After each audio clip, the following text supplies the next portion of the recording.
साल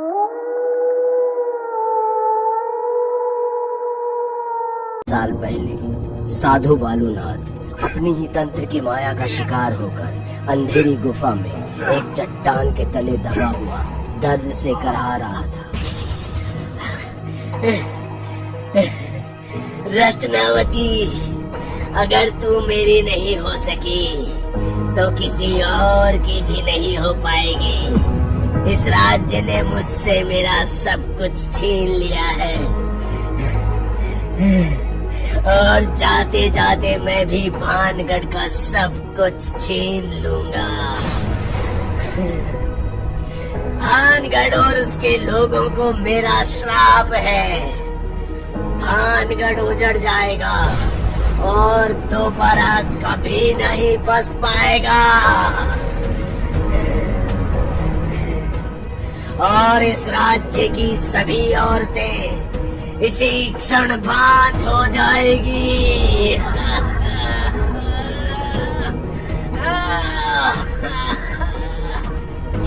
राजकुमारी रत्नावती जो अपनी दासी के साथ वहाँ खड़ी ये सब देख रही थी, ये सब सुन वो भी डर गई थी। वो बालूनाथ को हाथ जोड़ी और उसके आगे गिड़गिड़ाती, मगर बालूनाथ मरते हुए भी बदले की आग में जल रहा था। इसी के साथ साधु बालूनाथ ने अपनी आखिरी सांस ली और मौत की गोद में हमेशा हमेशा के लिए सो गया। कुछ दिनों के बाद मुगलों ने भानगढ़ पर हमला कर उसे लूट लिया और राजकुमारी रत्नावती को उनके किले की दीवार से फेंक मार दिया। साल 2021 सरकार ने एक लंबे अंतराल के बाद लॉकडाउन खोला है और कई पर्यटकों की तरह राहुल और स्वाति भी निकल पड़े हैं रोड ट्रिप पर भानगढ़ घूमने। दोनों अपनी गाड़ी में गीत गुनगुनाते और बातें करते चले जा रहे थे। दोपहर की कड़कड़ाती धूप में दोनों भानगढ़ के किले में पहुंचे, जहां उम्मीद से बहुत कम लोग घूमने आए थे।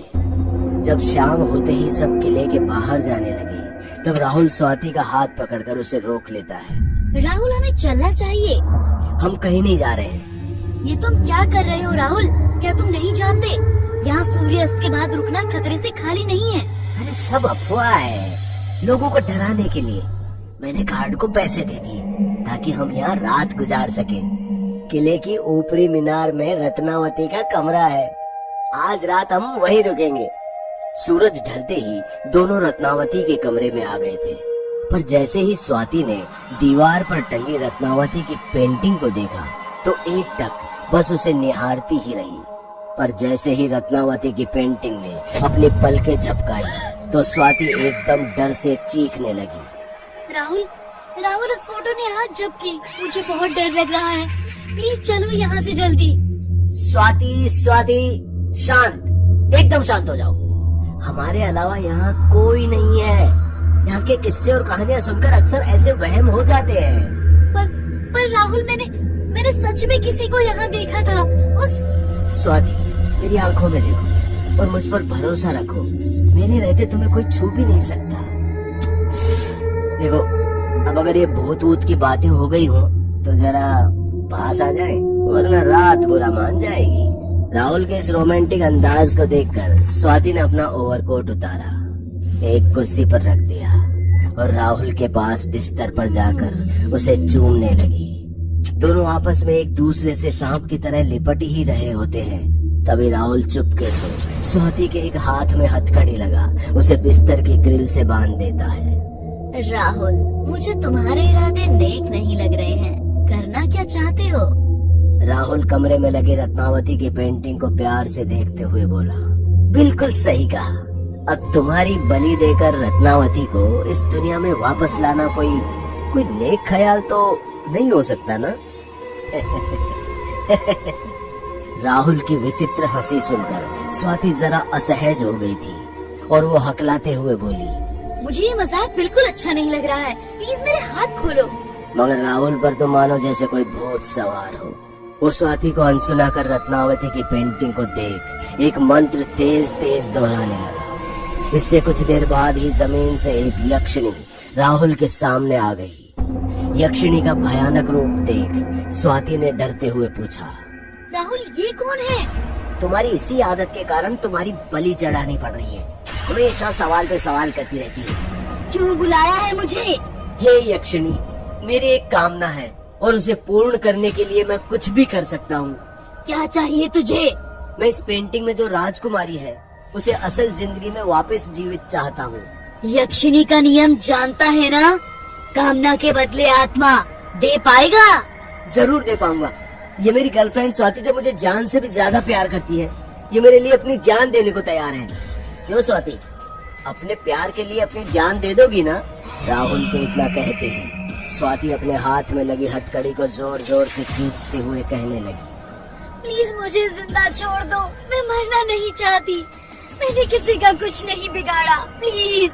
मगर यक्षिणी को एक बार बलि चढ़ा दी तो उसके रुकने का कोई सवाल ही पैदा नहीं होता। यक्षिणी देखते ही देखते स्वाति की आत्मा को निगल गई और पीछे छोड़ गई तो बस उसका बेजान कंकाल। यक्षिणी के जाते ही रत्नावती की तस्वीर जमीन पर गिर थरथराने लगी और देखते ही देखते तस्वीर के कैनवास को फाड़ उसमें से बाहर आती है रत्नावती, हूबहू वैसी ही जैसी वो पेंटिंग में थी। रत्नावती के सुंदर रूप को देख राहुल बेसुध हो गया।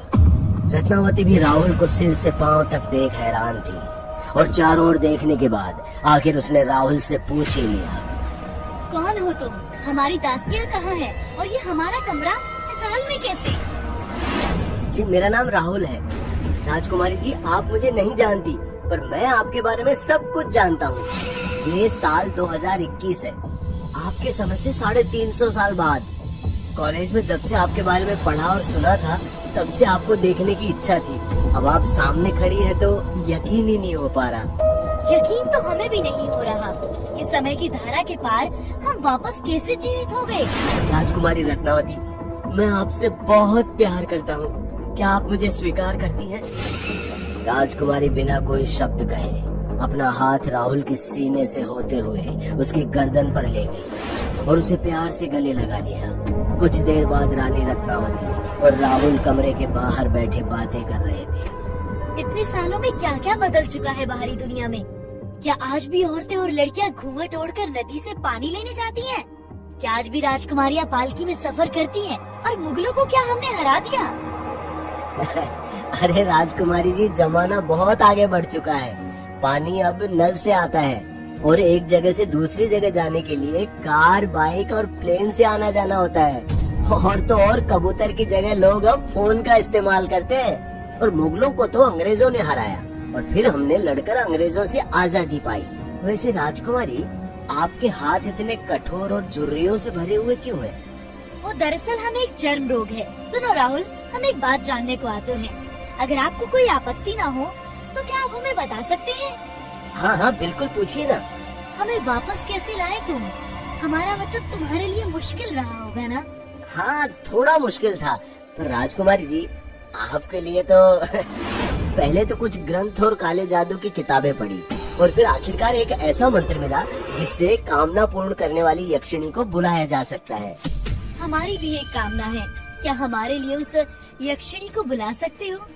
राहुल, जो रत्नावती के प्यार में अंधा हो चुका था, बिना ज्यादा सोचे यक्षिणी को मंत्र पढ़कर बुलाता है। यक्षिणी पहले की तरह ही जमीन से अवतरित होती है। ये यक्षिणी मेरी कामना है। मैं अपने हर रोग से मुक्त होना चाहती हूँ और अपने सुंदर रूप के साथ एक अनंत जीवन व्यतीत करना चाहती हूँ। जो मांग रही है वह अनंत जीवन एक अनंत श्राप भी बन सकता है, लेकिन अगर यही चाहती है तो जा, दिया तुझे लंबे समय तक चलने वाला सौंदर्य जीवन का वरदान। इस यक्षिणी का एक ही नियम है, कामना के बदले आत्मा। ए यक्षिणी, तू भूल रही है, तुझे बुलाने वाला मैं हूँ और रत्नावती की जिंदगी के बदले अपनी प्रेमिका स्वाति की आत्मा की बलि चढ़ा चुका हूँ। अब और कोई बलि नहीं मिलेगी, इसलिए चुपचाप से जो रत्ना मांग रही है उसे दे और चलती बन। जो अपनी प्रेमिका का नहीं हुआ वो मेरा क्या होगा? मेरी बलि स्वीकार कर यक्षिणी। इससे पहले कि राहुल कुछ समझ पाता, रत्नावती ने एक टेबल के नीचे से खंजर निकाला और राहुल के सीने पर निशाना लगा। इतनी जोर से फेंका कि राहुल की आखिरी सांस भी उसके हलक में ही रह गई। यक्षिणी भी राहुल के गर्म शरीर से निकले रूह को लेकर कमरे से गायब हो गई। समय बदल जाता है मगर मर्दों की नीयत नहीं। तुम मर्द जात बस दिखते बलशाली हो, लेकिन अंदर से कमजोर और खोखले होते हो। आखिर तुम्हारे साथ भी वही करना पड़ा जो बालूनाथ के साथ करने पर मैं मजबूर थी।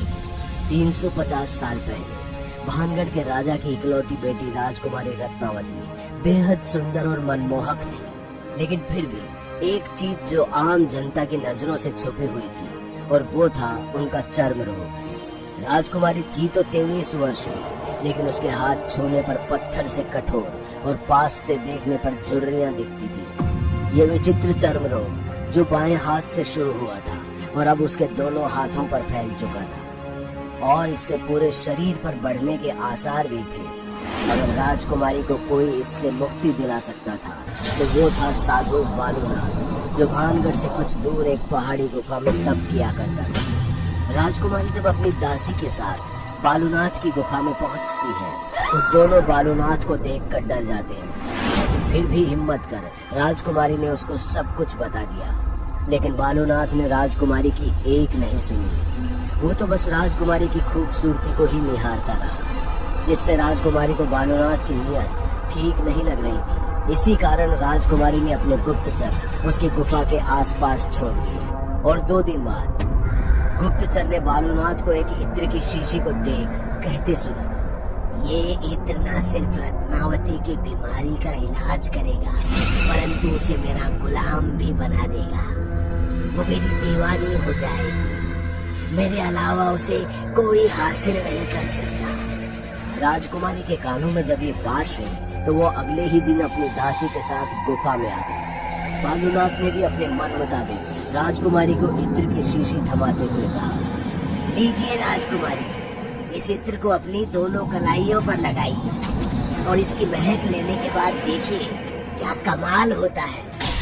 बालूनाथ की बात सुन राजकुमारी ने इत्र की शीशी अपने हाथ में ले ली, लेकिन अगले ही पल उसे पास की चट्टान पर दे मारा, जिससे वो चट्टान हवा में उड़ बालूनाथ के ऊपर आ गया। तुम्हें क्या लगा इस इत्र को सूंघते ही मैं तुम्हारे वश में हो जाऊंगी, तुम्हारी दीवानी हो जाऊंगी? कभी नहीं। मेरे जैसी सुंदर राजकुमारी तुम जैसे बदसूरत तपस्वी को अपना पति कभी स्वीकार नहीं करेगी।